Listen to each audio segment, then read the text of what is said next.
never a big event where New Zealand aren't in the conversation come the business end. What can we expect from them at this T20 World Cup?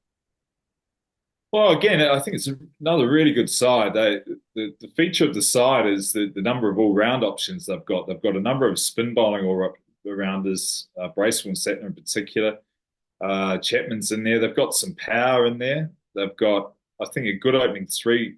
Two in particular, Devon Conway and Kane Williamson. You'd expect to get a volume of runs. Fennell and getting the job will be more aggressive. So there's a nice balance there. And Mitchell has been the guy that sort of held the next lot together as you go through the middle order. There's some good experience as well. Tim Southee with the bowling, the pace bowling, Lockie Ferguson, Matt Henry. There's Trent Boult. So they're all really well experienced and they've done well in these competitions in the past.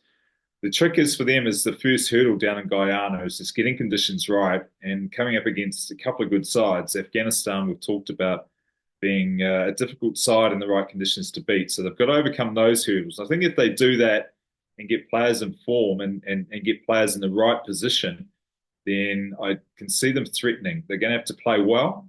They're going to have to get conditions right in other venues as well. But there is enough good players again for them to threaten.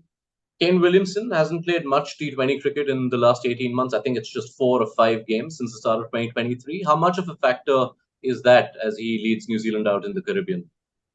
It's not a factor at all. He's such a professional with what he does that the fact he hasn't played will be disappointing for him. And there is that on-field form that we talk about. But in terms of off-field preparation, there'll be no stone left unturned. And he's such a natural player that the times that he's come back from injuries, I think recently to the 50 over World Cup, he came back and it was like he'd never left. And I would expect that to be the same. He will do a lot of thinking about the way he wants to play. He'll do a lot of practice about how he will play on certain pitches. And I have no doubt his preparation will allow him to be a key player for New Zealand. He's done it too many times before to discard the fact that he won't feature again just because he hasn't played much of late. There's a bit more at stake in this group, considering the fact that there are 3 top 10 teams involved here. So, as New Zealand take on Afghanistan in their opening game, what are the keys for them?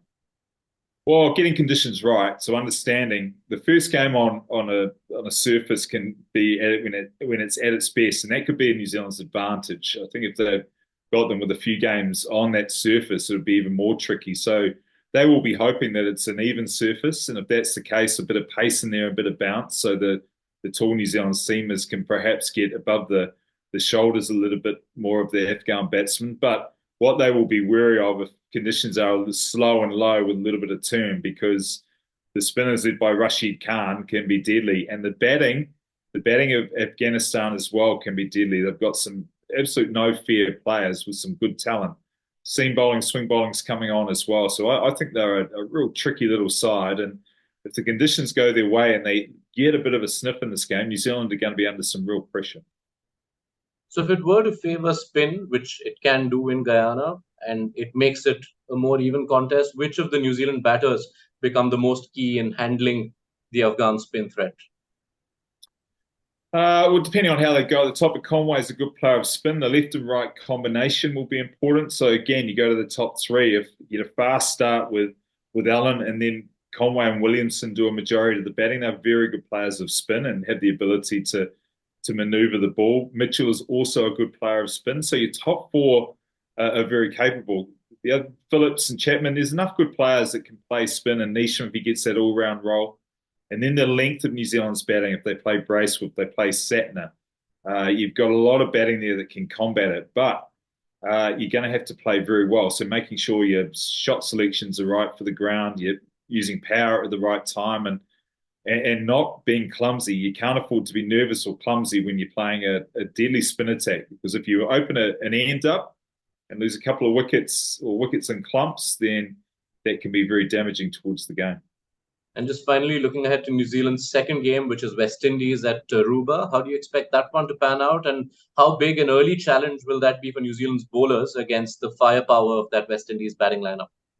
Yeah, it is a big challenge. It's mouthwatering actually, because I'm really interested. I have at this stage West Indies in the top four. If they get some confidence and get a bit of unity and continuity, so the way they select their side and then the way they back their side will be very important. But there is firepower. There's no doubt there. warm-up performance with South Africa was impressive.